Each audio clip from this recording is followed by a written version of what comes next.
Welcome, everybody. This is another episode of Crypt Rock and Roll Hour, where we talk all things music.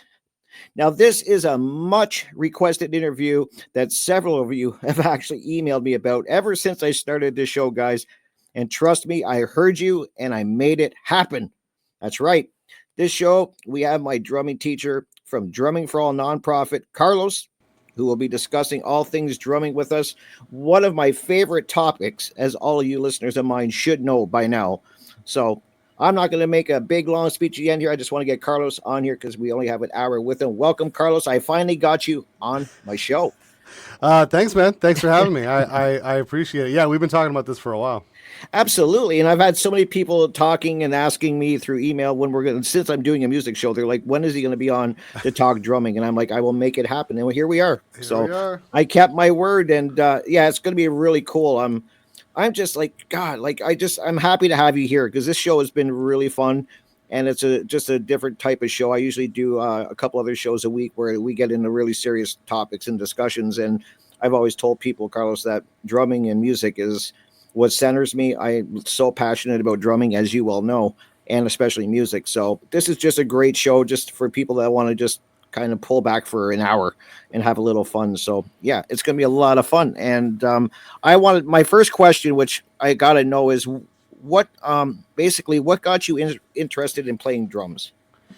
Cool. So it's a very specific story because I was at my friend James's 9th birthday. And so maybe he was turning 10 actually, but I know I was 9.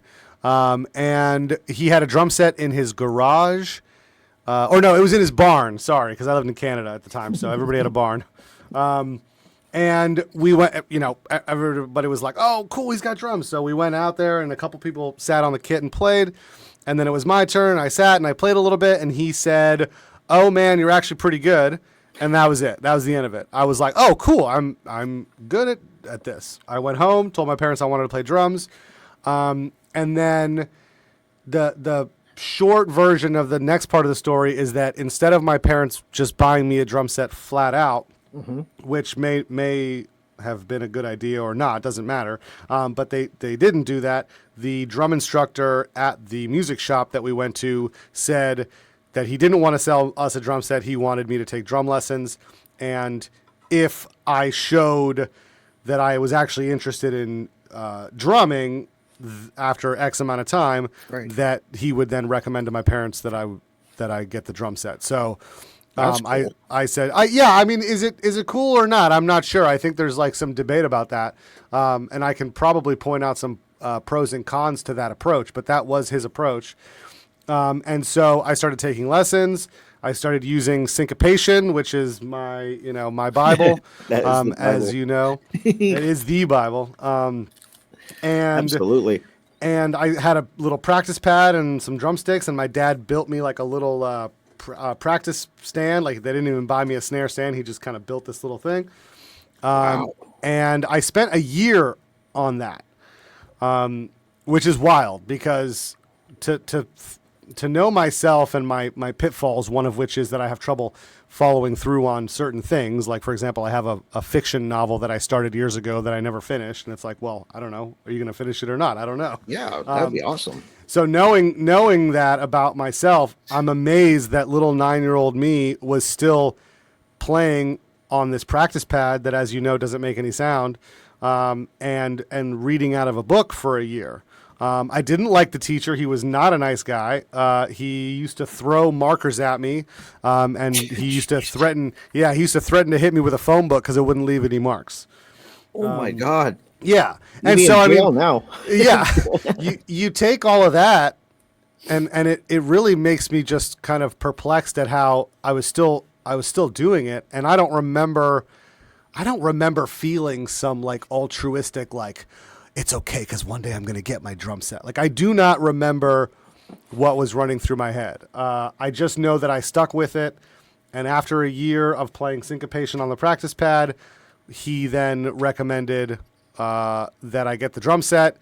We got a drum set, and then I just went ballistic. That's really cool. Wow. Yeah, and then sorry, because I know this is like the elongated answer to your question, but that's what got me into drumming. But what kept me going was when I was 13, my family moved to Canada. I'm sorry, I moved to Florida from Canada. Go Canada. Yeah, and I was 13, so I was already kind of like in moody teenager territory. And all I really had was my drums. I didn't have any friends. Because we had just moved to another country, and I didn't have like anything. I didn't even have music really because I wasn't so into music at that younger age.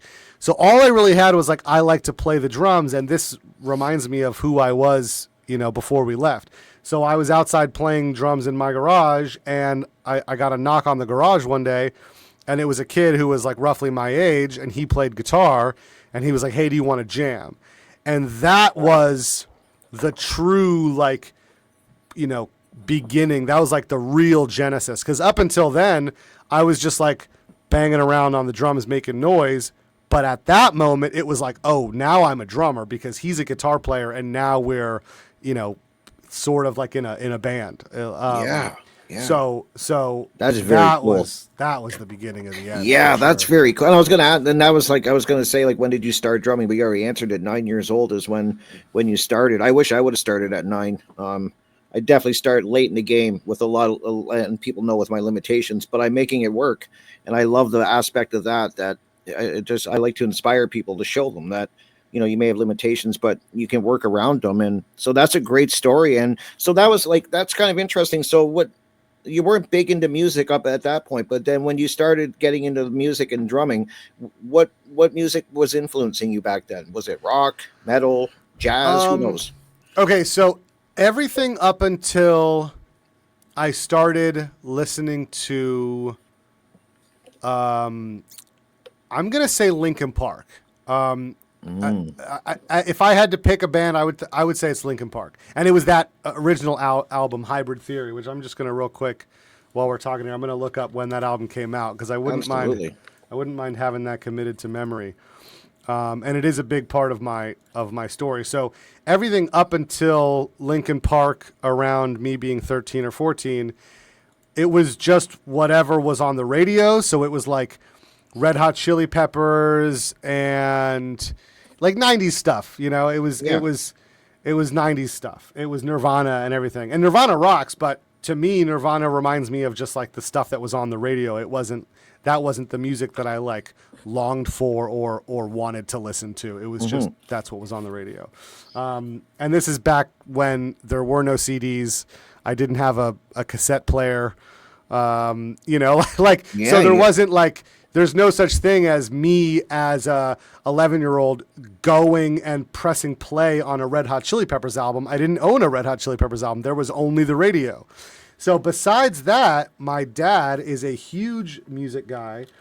And so I have many, many fond memories of hanging out with him in his cigar smoke-filled studio, listening to Rush, listening to Genesis, Emerson, Lake and Palmer, all kinds of like proggy stuff. Pink Floyd, huge Pink Floyd. I mean, I've listened to every Pink Floyd song, whether I know it or not, because like I don't actively listen to the older stuff, but I have heard the older stuff a ton of times because I would sit there and hang out with him in his studio, and he would play all kinds of Pink Floyd is stuff. Awesome. Like my favorite album by them is Animals. Animals, like. For me, Animals is on the older side. I don't go back and listen to Animals actively. Right. But if I go back and I listen to any of those songs, I'm like, oh, of course. And it just brings me back to that cigar smell and that, That's crazy. The memories are so strong that way. Oh, but yeah, that's cool. And it's, I know so many people when they were like, back in the day of records that were destroying records because if they wanted to learn a drum part or a guitar part, they'd have to keep moving the needle back to listen to it over and over and over again, and you just destroy your albums. Correct. Like it just destroyed all your like vinyl. So you didn't even have that. You were basically radio. Wow. It was radio, and then whatever my dad played, and I didn't request anything from him in terms of songs, or at least I don't remember doing so, because I would just be chilling, drawing. I used to draw a lot. I still draw. I love drawing. Oh, yeah, so I would just. I mean, we're talking about hundreds and hundreds of hours of sitting and drawing and listening to whatever music he was playing, and also this was when I lived in Canada, so. He had a little space heater next to his desk. And so when it was colder out, which is most of the year in Canada, I would be like chilling next to the space heater. So those are my memories, are like space heater, my art pad, cigar smoke, and Pink Floyd. I'm kind of giggling because you know me, I have my practice pad out in the back step because that's where I sit a lot. And I'm just giggling because I have a space heater that's right beside me. Oh, and yeah. For hours, I'm on this practice pad, and I set up like a little kick pad stand so I can actually like use the kick pedal and stuff like that. And I agree with you. It's syncopation. I'm sure we'll get into it, but that book was the first book that you told me to get. And I remember the day you told me to get it, I went out like literally after my first lesson with you. I was like, okay, and I went and got it. And we can talk about that, but it was an incredible book. But I want to go back just for a second because you were talking about your first drum teacher, and I think this is really important to cover, Carlos, because how important is a drum teacher, like a good drum teacher, and one that you get along with? Like, I could not go to somewhere where a guy was like that. I mean, I just think it's so important. You have to connect with whoever's teaching you. How important is that to you with your students? I think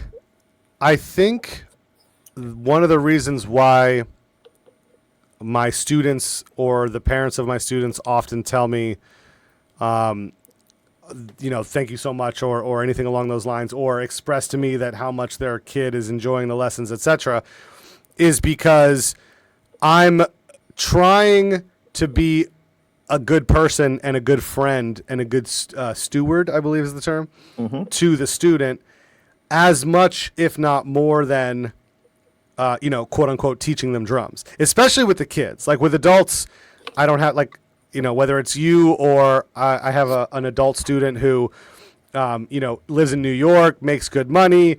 He's 100 times smarter than I am. He's like 100 times more interesting than I am. I look up to him as just this. Every lesson, he's telling me something new that he built or something. Like, he's monetized on Twitch. He live streams on Twitch. I mean, this guy is like a character and a half. That's so awesome.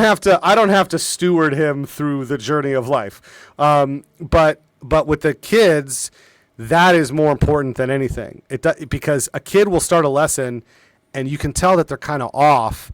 And if all I care about is drums, then I'm not gonna give that kid a second to breathe. Where that might be way more important than him learning drums that day. And I've had numerous times where I'm thinking of one in particular, I guess, because it really stuck with me. But it's happened multiple times where a student, I'm like, "Are you okay? Like, let's take a second here. What's going on? You seem a little bit off. What's up?" And they just start crying. Wow. Whether it's a boy or a girl or 8 years old or 15 years old, it doesn't matter. If they're anywhere in that kid age range, like just tears instantly. And that I guess maybe the one that I'm thinking of is probably the first time that it happened. It's like all they needed was for me to give them a fucking... Oh, excuse me. That's okay. All they needed was for me to give them a second to breathe, and give them a second to let out whatever they had going on inside. And then it's 10 minutes, 15 minutes, maybe even the rest of the lesson, talking, working through it. Here are some thoughts. Here are some ideas. Obviously just listening is important, although I like to give my 2 cents. Mm-hmm. And so it's, to answer your question, it's incredibly important because that's my job, is to connect with a student. And the older they get, the less important it is, but it's still important. Like that guy in New York, we still have that connection as two adult males as well. So it's still prevalent there. No, I totally get that, because I would never I don't look at you as just my drum teacher. You're my friend. Like I don't just say, it's Carlos, my drum teacher. I always tell people how much I enjoy our chats and stuff like that while we're learning, and it just makes it a lot more enjoyable for me just to be able to call you a friend and connect that way. And I think it's important too as a student. I mean, I could not, if I didn't like my teacher, I wouldn't want to do it. and I wouldn't want to even, and I guess it's all students, they want to make their teacher proud, so it makes me work harder because I want to show you things I've been working on and getting better at. And you're great at even giving criticism, like constructive criticism, and I think that's really important too. You never with me and you have I ever felt like bad that you're giving me helpful criticism. It's always really a positive thing, and you kind of explain Right. yourself really well. And I think that's important because I don't want, if you just make somebody feel horrible, they're not gonna, it just has that a negative effect. So you're really good at just, because I know I've been working on triplets, and I remember I was all proud to show Carlos, like, I'm like, look at what I did in the book, man, I crushing it. And I played it, and Carlos is like, nope, it's not exactly right, dude. And I was like, oh no, but you broke it down, and then I'm glad you did that. I think that's important. You corrected me and got me on the right track, but it was in a really constructive way, and it didn't make me feel bad at all. It was just really interesting. It's cool how you do that, and I think that's a gift. I mean, I couldn't imagine you getting threatened with a phone book and stuff. It sounds horrible. Oh my gosh. Well, yeah. I mean that's I was a kid, so that's like that memory is so like separate from where I am now. But Yeah, I'm glad that you brought up that triplet example, because you kind of gave me a better way of articulating what I was saying about, because I'm not stewarding the adults. I'm not leading them. I'm not helping them on this journey through life per se, but using that triplet example, that really like solidified in my mind how I do that with the adults, which is the same patience that gets applied to any situation. Absolutely. Because if you spend all week playing the triplets wrong, and then you start the lesson and you're like, dude, check it out, I did the triplets, and then I approach it with a lack of patience, then I'm just coming across, as a bad word, like, Yeah. I'm coming across as that I am annoyed with you that you put the work in. So it's not, in that situation, it's not about adults or kids. It's about having patience with a fellow human, and, and trying to like empathize with the fact that it really sucks that you worked on it all week, and then you come to me and it was wrong. And I just had a student before we jumped on today, and same thing happened. She had been working on 2 pages in syncopation all week, and they were wrong. And so I'm not the only one. Oh no, definitely not the only one. And so the first thing I felt was empathy. The first thing I felt was like, oh man, what a bummer. But then I'm going to approach it like I'm going to try to lift you up from there, because I know how much of a bummer it is that you worked on it for so long and it was wrong. So yeah, that's, with kids, it's more important than anything is that I'm on this journey with them, and they can feel that I'm a person in their life who wants the best for them. And again, I've had kids who, because especially with the Drumming for All program, I have kids who have not so great backgrounds, not so great family situations. And in those cases, much more important than me teaching them drums is me giving them this never-ending sense of, this person's in your corner, this person's on your side. Yeah. And it'll go from a drum lesson to a therapy session real quick if I get any sense of that the kid's having an issue. And oftentimes they just break like a dam, and they need to do that. They need to have those moments. So no, that's really I cool. love my job. Yeah, I know you say that so often, and especially during our lessons, because I respect you, because you do, like, sometimes you need somebody to pull the reins back too. And I'm one of those people, I want to go on the drum kit.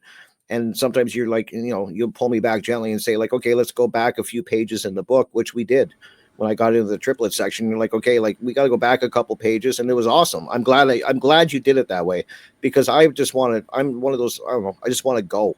And I get frustrated because I feel like I'm not going fast enough, and you just gently easing back, and that's a great teacher. And then you become more than a teacher. You're also, like you said to the kids, you're become a mentor, somebody that they can confide in and ask for advice and stuff like that. That's a big responsibility, man. It really is. And wow. Yeah. And I've had many, maybe not many, but I've had very effective mentors in my life. And so, it's a good exercise to think back on where you would be now if you didn't have those mentors, if you didn't have those Absolutely. moments of like certain people saying certain things at certain times. And then you just think to yourself, okay, well, I'm constantly talking to people. I'm constantly taking on new students. And I have to remember that I'm in that situation where I'm going to be one of those people. For better or worse, I'm going to be one of the people that you remember. So Yeah. I better do it for the better. And a good mentor, you never forget. I'm the same way. I've had a couple of mentors growing up, and I've never forgot them. I've never forgot the advice they gave me or the time they spent with me. You'd be surprised with even giving somebody your full attention for 10 minutes in that moment, how important that is. And it may not 5 minutes, like 5 minutes, 1 minute, 1 minute. 30 seconds, Yep. you know? Just, yeah, like, and it's so powerful. I try to tell people that, like, it may be a big deal to you. It might be like, that's 5 minutes, but to them, it's the world. And that's so cool, especially with what kids are going through now.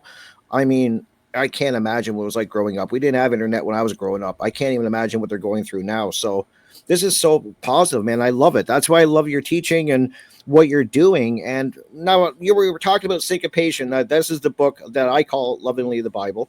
And I know you do because it's in the metronome. I'm actually getting Carlos to make me a shirt that says metronome is God, small g, because it really is. And that's another thing I find that really, you think you're doing great on the drums, guys, until you put a metronome to it.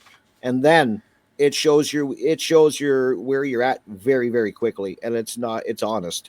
And Carlos has always got me on the metronome. And that's how I test myself. If I'm working on something and it's like, okay, am I as good as I think I am? Then I put that metronome on. Sometimes I'm on the mark, sometimes nowhere near. So I know that you're really big on metronomes, which I think everyone should be, especially drummers. We're the timekeeper. Now, how important? I've had this debate with people. How important do you think?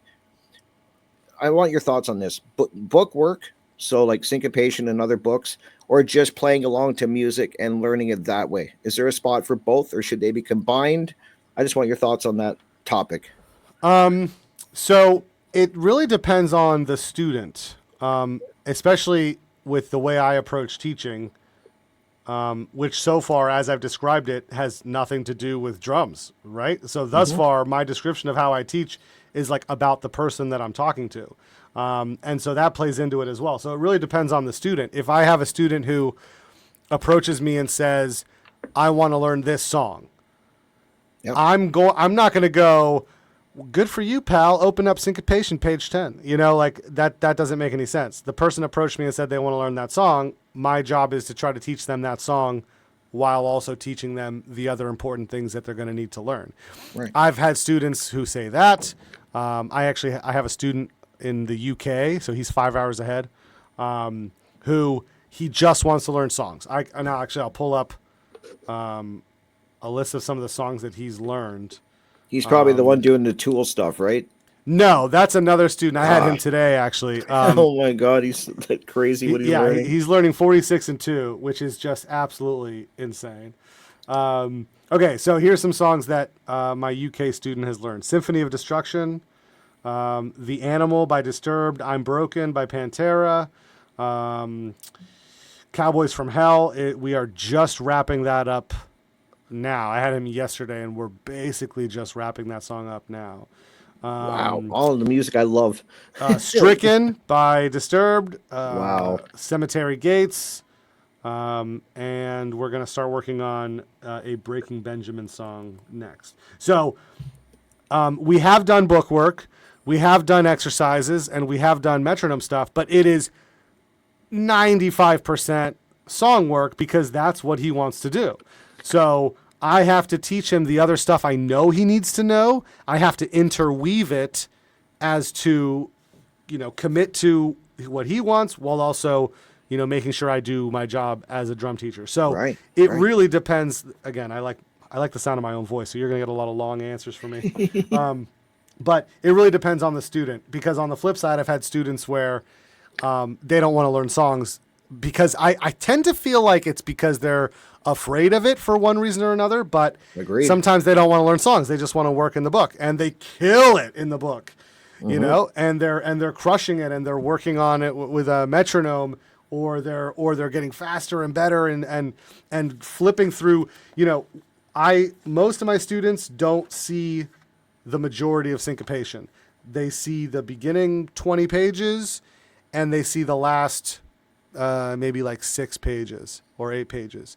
Oh, The stuff in the interesting. middle gets skipped a lot because for one reason or another. But there's students where, no, they literally have played every page and practice every page, and that's what they want to do. So it does depend on the student. And That then makes a lot of sense. what I do is I make sure that every student understands that if it was up to me, they would be doing all of the above. They would be doing book work and songs and exercises and rudiments, and occasionally just working with the feet, and then occasionally just working with the hands.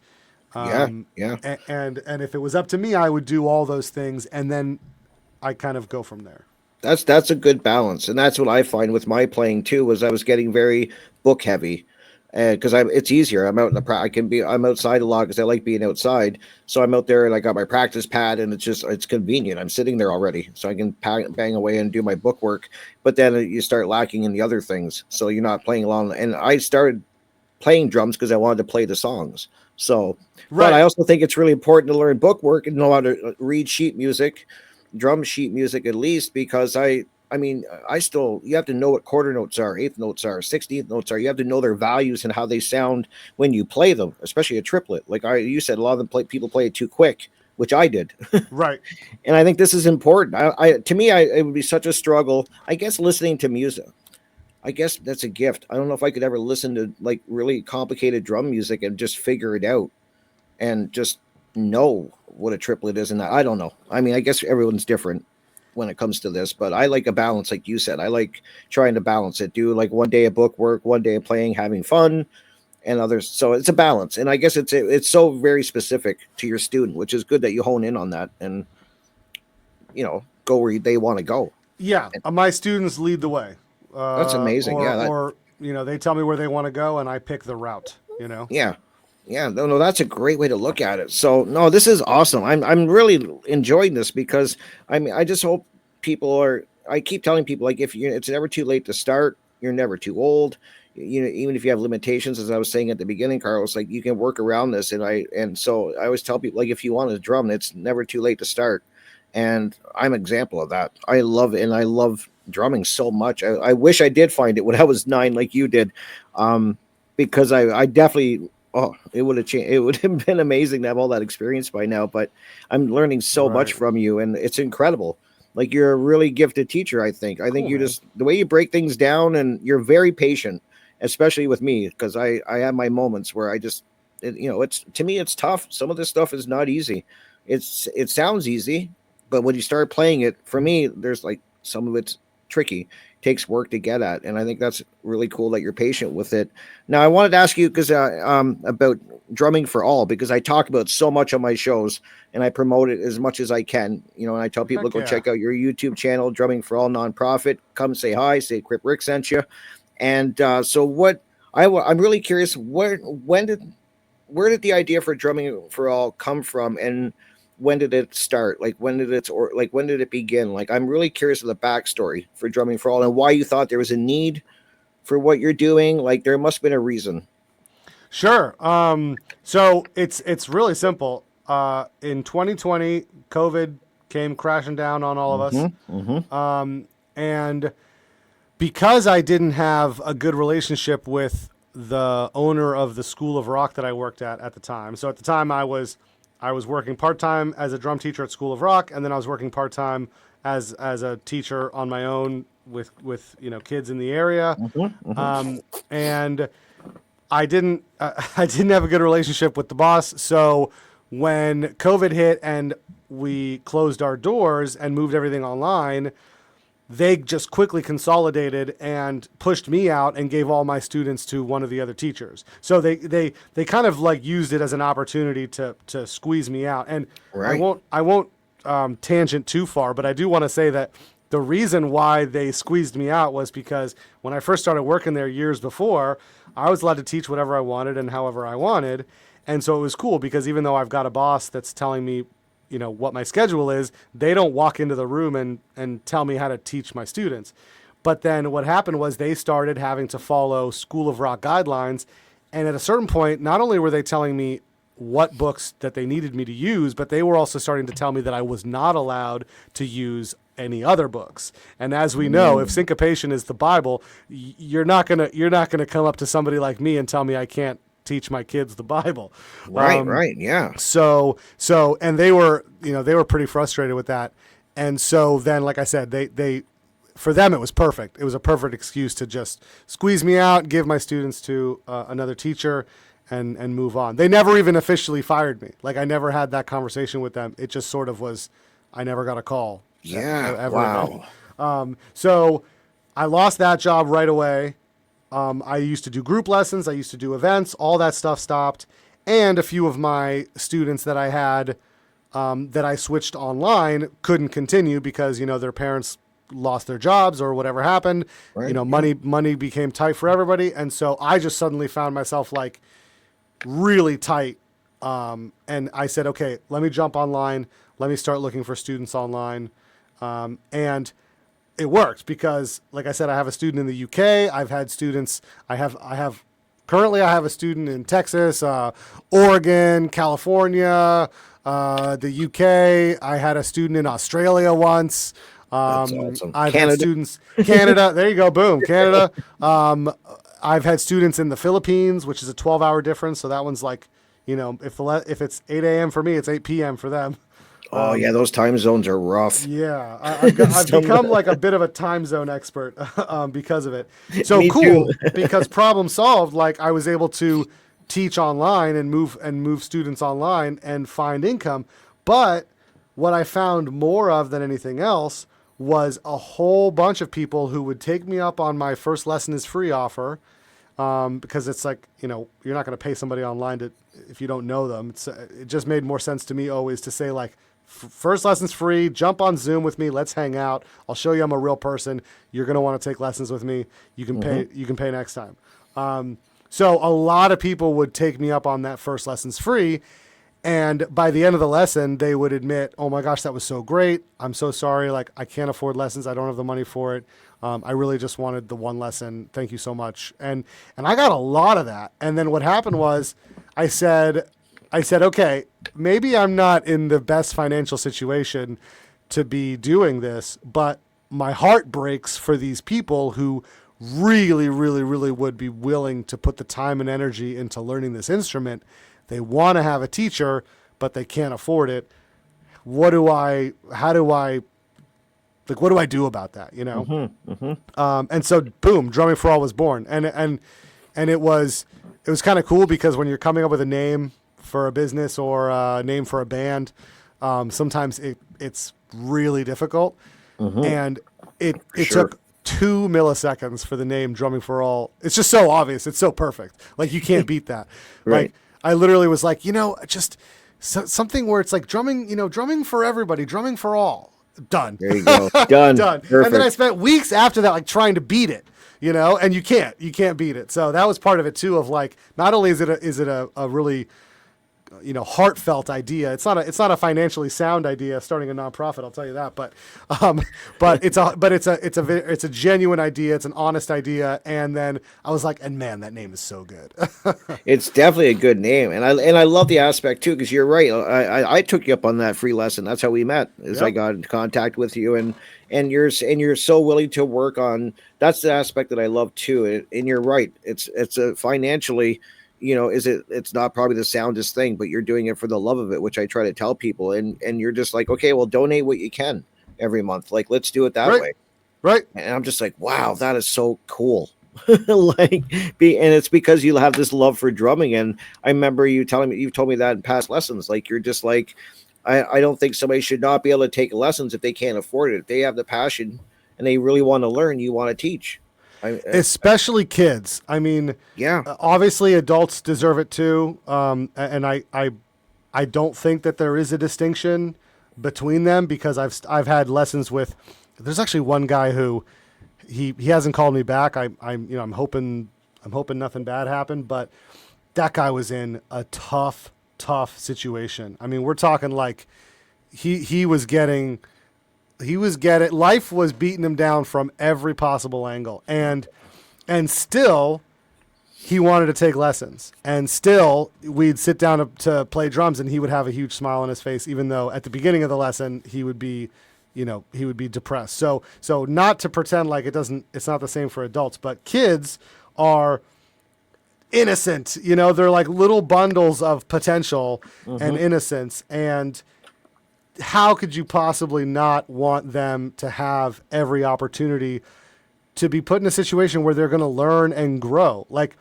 there's kids who are going to, put the time and energy into learning the drums, and then one day they're going to quit drums and they're going to go, get their dream job or go to school or start a business or whatever. And it's not about like, oh, I learned paradiddle, so now I'm a good plumber. It's like, no, I learned how to put energy into a goal and then watch that goal come to life. And then they take that and they apply it to their future. They take that and apply it to their relationships or their job or whatever. So good point. Yeah, that's the most important thing is let's not let any kid out there not get the lessons, not because we think they're going to turn into the next Neil Peart, but because it's just beneficial for a kid to have like an opportunity to grow and learn. Yeah. And I do have a couple Drumming for All students, and I know that they benefit from it, Right. And they also learn, I was going to add that what you're saying, how they, they'll go on and these lessons and what they're also going to learn too is to kind of pay it forward. So, whatever profession they go in, they're going to look back on this and go, wow, like Carlos did this just because for the love of it, like he didn't expect a ton of money and stuff like that. And that's going to resonate with them. That's a lesson that they're going to, we hope down the road they're going to put into action, because I've already told people, like, if somebody came up to me now, I could definitely get them started on the drums. Basic. I could do like a money beat. I could teach somebody that. I could teach somebody some basic rudiments and stuff like that. And if somebody came to me and they couldn't afford it, I would absolutely teach them. And it's because I love drumming, but it's also because I see what you're doing, right? So it's like, well, geez, if you're willing to do things for me, then I should be willing to pay that forward and teach somebody. I would do it in a second if somebody came to me and they couldn't afford it. It also just, the adults that get Drumming for All lessons are very well aware that they're paying nothing or paying next to nothing. Yeah. But you have to imagine, like, a kid doesn't know that, and then the parent a couple years down the road might tell them that, and that might have like a massive impact. Like, I can imagine one of these students at 20 years old, talking to their mom, and like just it happens to come up, like, and the mom's gonna be like, "Oh, did you know that I didn't pay for those lessons? Like, that was a program that I found out about that, I wouldn't have been able to afford the lessons, but they did them for free. And oh my gosh, that might be like a spark in an adult that makes them want to, like you said, pay it forward. And it's not going to be drumming related. They might start their own nonprofit, like free books or something, Exactly. Like, actually, real quick, because I did mention to you before we started that I'm in a tough place emotionally right now. Yes, and I want to hear about it if you want to talk about it. Sure. It's the thing I want to say is that lately it's been really important for me to try to remember, as easy as it is to forget, to try to remember that everything you say and everything you do has 100 times more of an impact than you think. Yes, I agree. Because yeah, right, and so that's huge. Just that idea that has only come out from us sitting here talking. The idea that maybe one of these students one day is going to be talking to their mom or their dad, and the drum lessons that they took when they were a kid are going to come up, and their parents are going to say, "Did you know that those were free?" Mm-hmm. That might have a bigger impact than every minute of the drum lessons combined. That's right. Right? That might be this massive, explosive moment for that person, because it kind of like clicks for them that all that time they spent with that guy on their computer teaching them drums didn't cost their parents anything. And then who knows how that might affect them. So yeah, I just, like, lately I've been really trying to remember, especially with my kids, every word you say has an effect. And if I'm not careful with every word I say, then I'm going to say some stuff that I wish I hadn't. And you can't take it back. There's certain things I tell people. I try to remember that too. That's a good lesson. It's a good discussion, actually. This is something I would do on like one of my other shows, right? Because I talk about these things, this stuff, so often. And like the last show I just did yesterday was about true care, like how there seems to be a lack of true care in the world, and it's a big discussion, which we. But anyways, that was the topic, and it was a great 2-hour discussion where we dove into the care. And this is the stuff I like to think about too, because words, people say, oh, they're just words. They don't really hurt. They don't. Yes, they do. And people have to realize that what you say matters. And as we just said, you can't take things back sometimes. It's just and how often do people think of that? What you just brought up, Carlos, how many people sit down and actually give that conscious thought? Like, what I say really can impact somebody. That's really powerful. Now, let's go down a very different road here for a second. Sure. Just for the sake of because I find this aspect of this to be really, really interesting, but it's a lot harder to, it's not so easy to research or look up. Have you ever seen any of the studies of how frequencies, like audio frequencies, affect water? Absolutely, yeah. You can get beautiful patterns or chaos. Yes. So, and then you see like the ice crystals. Yeah. Like the experiment with the ice crystals, and it's fascinating. Okay, so what that means is if sound waves affect water, and our bodies are made 70% of water, and we can create sound waves with our voices.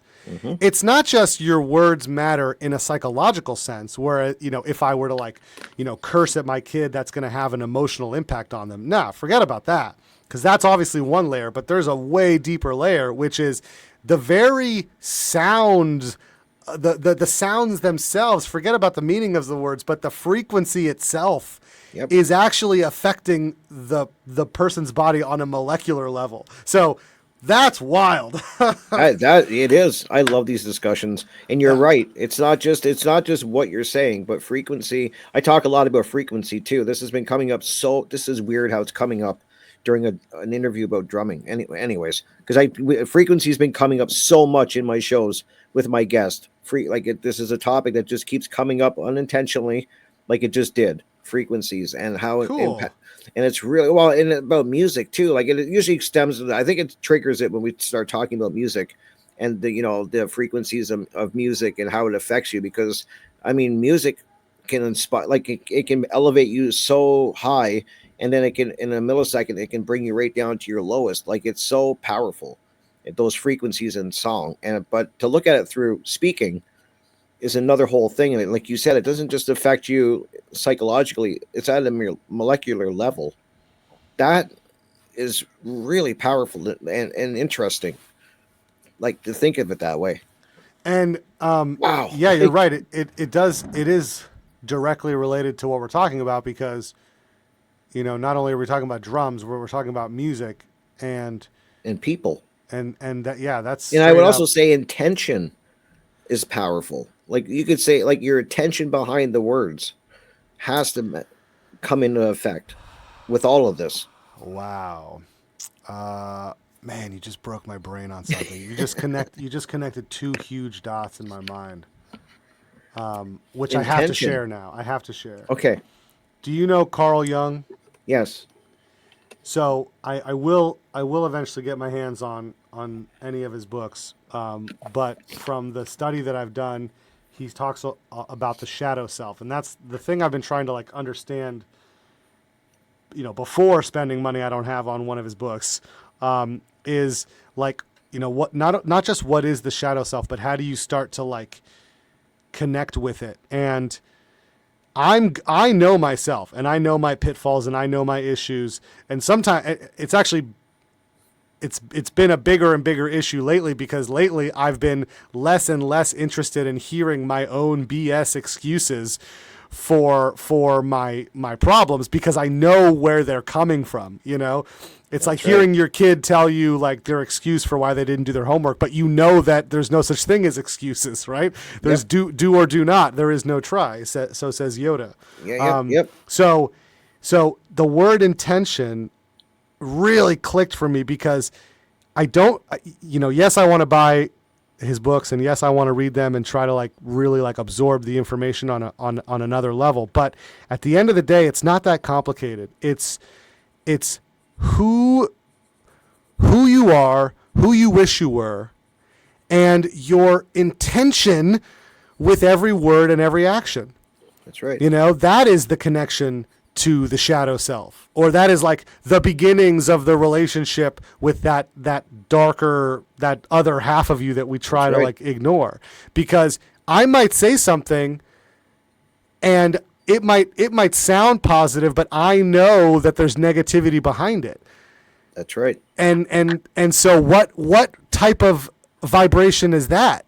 What type of energy am I sending out? Because if we know that every word has an effect, but that the word is irrelevant, it's something behind the word. Well, maybe it's the intention, right? That's right. And with those crystallization experiments, the nice words had nice patterns, and the bad words had ugly patterns.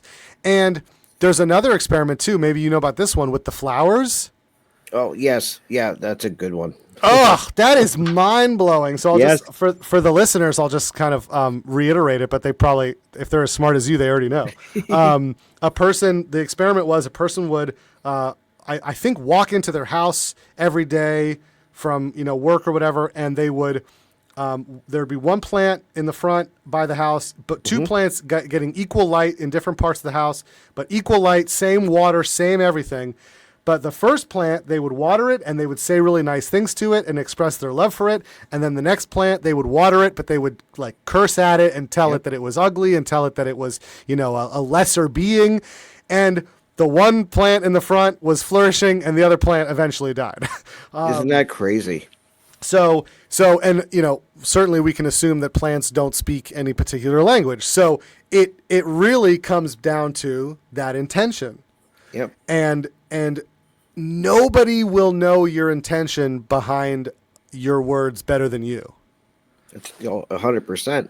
And I like that you're bringing up shadow work. I talked about the first presentation I ever did online for a conference that I'm part of called Funnel, Freedom Under Natural Law, was about shadow work, which has been a huge part of my life. Now, when I didn't know it was called shadow work.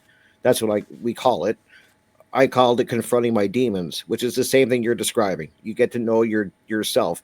And I always tell people the first key to doing shadow work, whatever you want to call it, you have to be brutally honest with yourself. If you're going to lie and bullshit yourself, don't start. Right. Because you have to be brutally honest. And that's what, and I kind of really resonated with what you just said. Like when you start giving excuses, you're lying to yourself. I mean, come on. You can lie and people do it. I'm not saying I haven't done it. You've said you've done it. We've all done it. We're all guilty of this, lying to ourselves. And some people are great at it.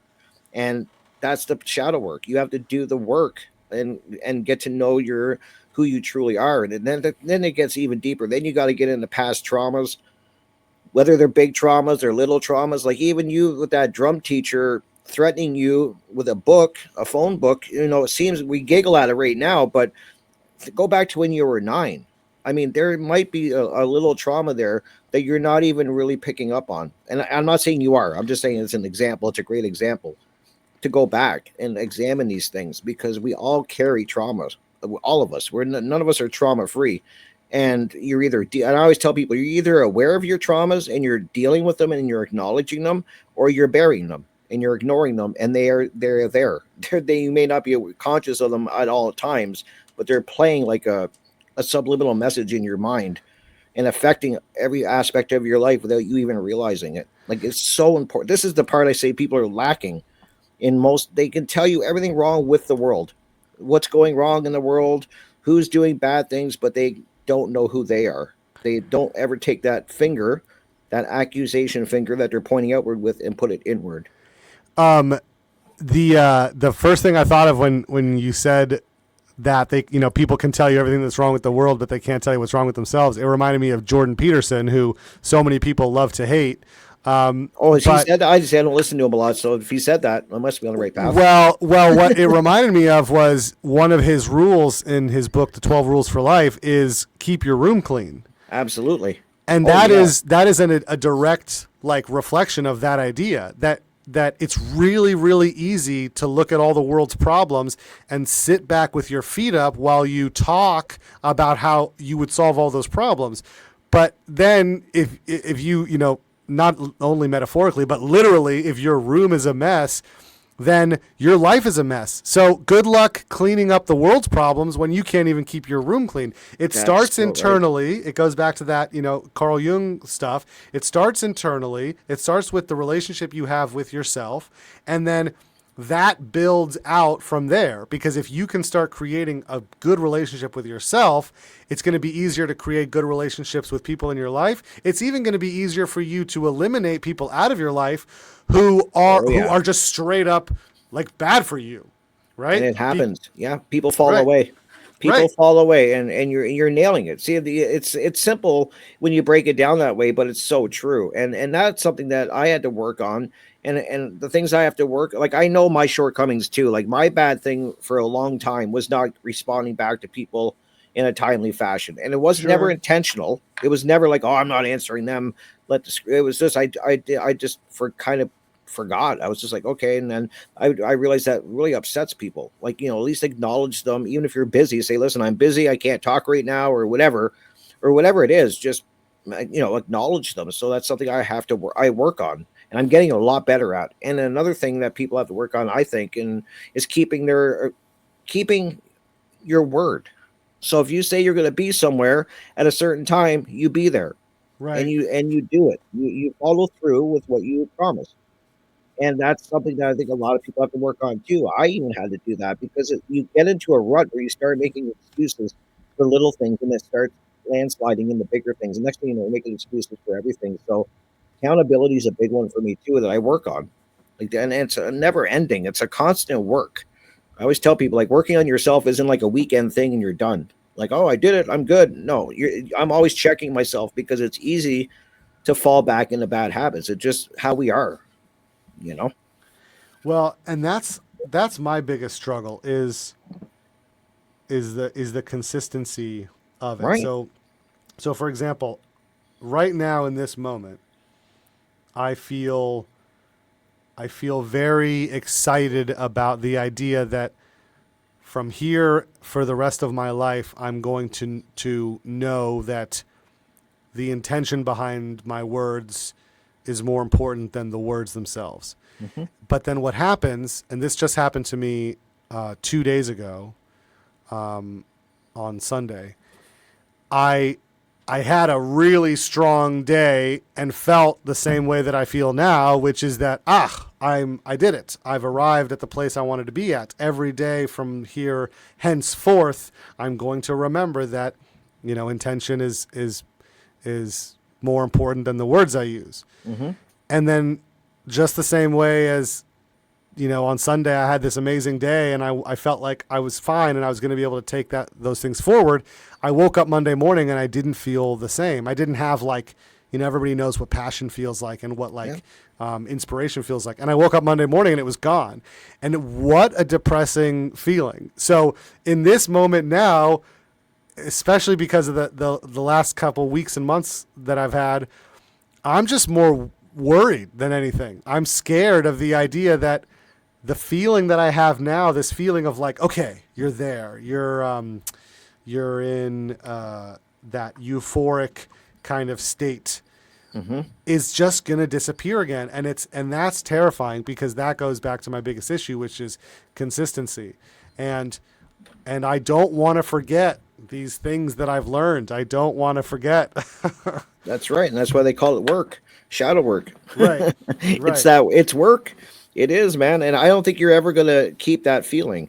At least not no one I've spoke to is in that state all the time. Maybe yogis or something that are way more advanced in spirituality than I am can attain that. And I've talked to people that are pretty close. I've interviewed a couple that are really close to not, but still, you can't maintain that all the time.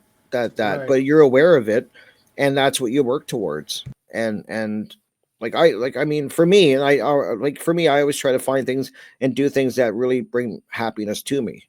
And then like drumming, obviously for the sake of this conversation, drumming, but I love drumming, so that brings me great joy. And all these other things that I have around my life, like positive things, is really important. But I get what you're saying. And I just, I tell people it's easy to fall off, and we all do. I mean, that's the thing. Even what we're talking about, there's days, trust me, Carlos, you're not alone, man. There is days that I have to kick my ass to get out of bed. Like I really, and that only happened on Monday, on yesterday morning. Oh, I just really? got up. I was like, ugh, like I don't want to do anything, and then I get mad at myself. Then I'm like, get your ass out of bed. Nothing, whatever happened for sitting on a couch or in a bed, nothing. You're gonna get nothing. What are you gonna get? Sitting Do there you know watching what? TV. For what frustrates me is that, like, what you just described, that moment of saying like I don't want to do anything, and then you say to yourself, "Come on, you butthead! Like, Yeah, yeah. get your Oh, I butt up, call get to myself an work." asshole and everything. Like those moments to me feel as much of a failure as not getting up. So yesterday morning, I didn't want to wake up early. I was tired. I didn't sleep good, but I had set my alarm because I was going to wake up early and work out. Which is, if I'm going to work out at all, it's going to be in the morning because my day Right. is just chaos. And I was sitting there laying in bed for 30 minutes debating whether I should get up or not. All the same things you just said about, like, I don't want to do it. I'm being lazy, but like fighting myself. Eventually I got up. I did work out, but it didn't feel like a win.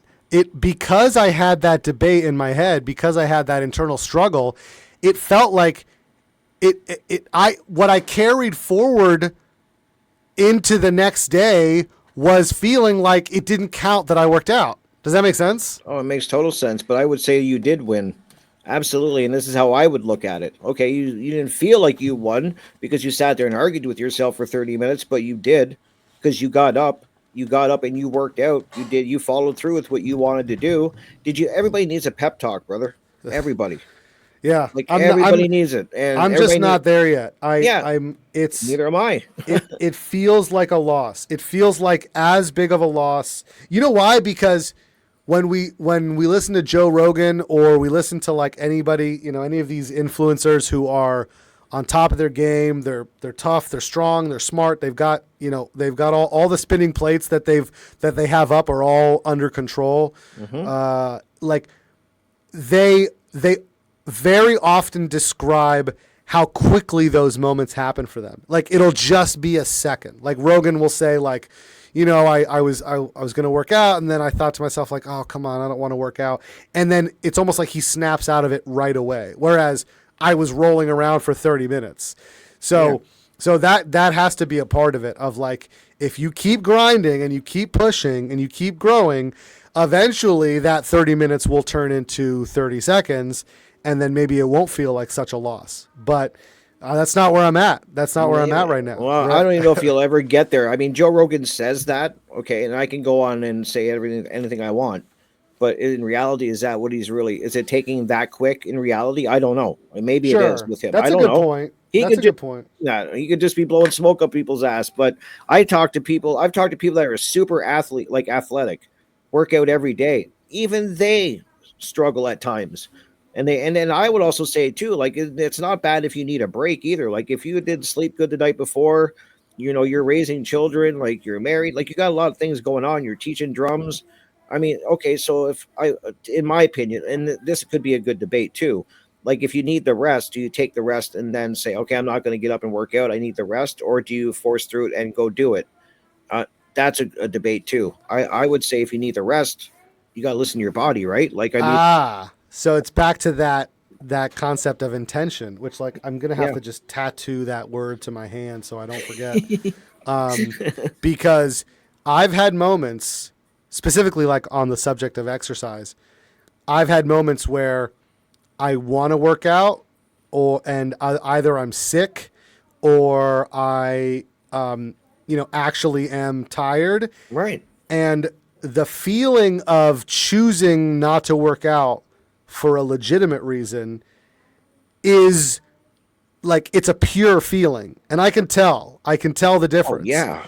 And so it's that again, it's back to that intention. Like whether you like it or not, if the intention is negative, like you're just being lazy or whatever, then it's gonna feel tainted. That feeling is not going to be good, whether you like it or not, whether you admit it or not, whether you're, fighting the shadow like Jung wants us to or not.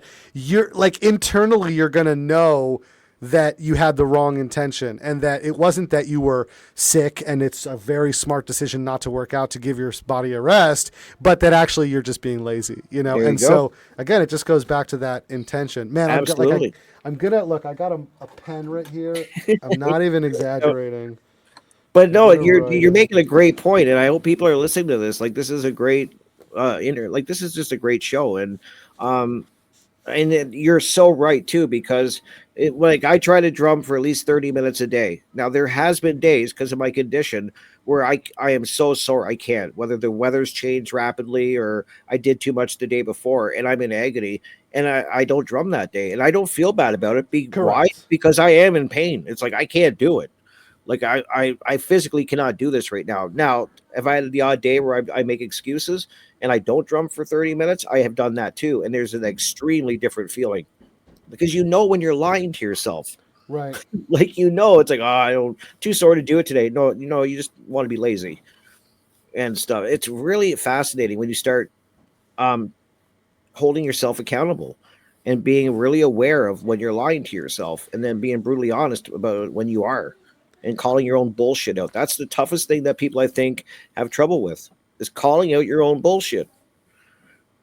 And it's Right. just and we all do it. I never want to make it sound like I'm above anyone else. Believe me, I struggle like all of it, like with you and everyone else.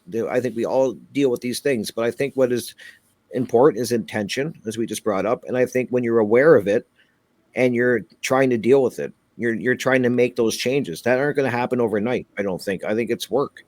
I At think the very least, I need to continue doing what I've been doing, which is like not giving myself a pass. Right. yeah, Like at the right. very least, at the very bare minimum, not letting those moments go by and actually successfully tricking myself. It's like, no, you could, if you're not going to work out that day, then so be it.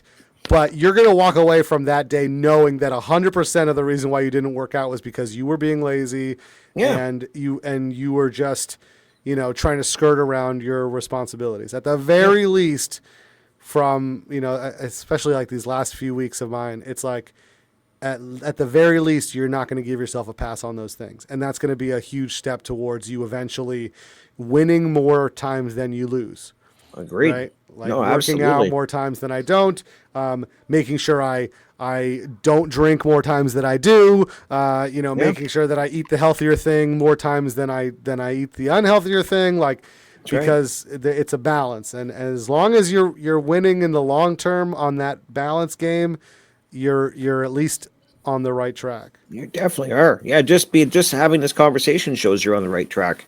That Right. you're aware of it, and a lot of people aren't. Believe me. You think like not a lot of people are aware of what we're talking about. They really don't even look at it that deeply, and I'm glad that that's why I love chatting with you. Usually before we do my drumming lessons, me and you talk for 10 minutes about something. Oh, sometimes it's at the very beginning. It happened a lot. It's like Yeah, we've been getting better about being like, okay, okay, okay, let's do some drumming. yeah, yeah, and we tied into both, so I love it. We chat and we drum, and yeah, I this was a great talk, and I would love to get you back on for one of my longer shows, like Heck yeah. and that's what we could talk about. I mean, this is what I love chatting about on my Monday show, so we can definitely set that up, and I'd love to have you back on where we can go deeper into these topics. And but I just want to thank you for being here, for talking about your drumming, your journey of drumming and where you see drumming for all going. And I think that's really cool. And I hope people check out your YouTube channel. I will put a link in the description, guys. Absolutely, because I want to put this up on YouTube as well. I'm going to play it on the radio show this Friday. and go say hi to Carlos. Tell him he said, I sent you. Say Crypt Rick sent me. Heck yeah, dude. Yeah, thank you so much, man. This has been an absolute blast. And, anybody who's interested, you can go to drums.love. That'll take you to drums.love will take you to our merch store. And then drummingforall.com is the website. And then supporting the program is as easy as either buying some merch because all that money goes towards the program, or following us on YouTube because we are monetized. So every view does go towards the program as well. So yeah, man, Absolutely. thank you so much. This has been a blast. Oh, definitely. Thank you for taking the time to be here. And I'll put all the links, guys, for the websites and that in the description so you can go show Carlos some love. And if you can, donate because, like he said, he's providing lessons for children and even adults that may not be able to afford lessons, and that's a great thing and worth supporting. I think getting anyone started on drumming is an amazing thing, and I love it, and that's why I support you, Carlos. And I'm looking forward to our lesson Friday. I really am. So I'm glad we got to do this, though. So I will definitely get you back on for one of my other shows, though. You're always welcome on the music one here as well. But if you ever want to get into deeper discussions, my Monday or Thursday show is the show to do it. We're on it. We're going to do it for sure. That is so cool. All right, I'm going to let you just stay in the background there, Carlos. Let me just wrap up this show, and then I can say bye to you in the back room here. So just let me wrap. I'm actually going to let you go now because I got a student waiting for me. Perfect timing. Oh, okay, perfect timing. All right. Well, thank you, Carlos. I will see you Friday, and thank you for being here, my friend. Awesome. Thanks, guys. All right, take care. Bye.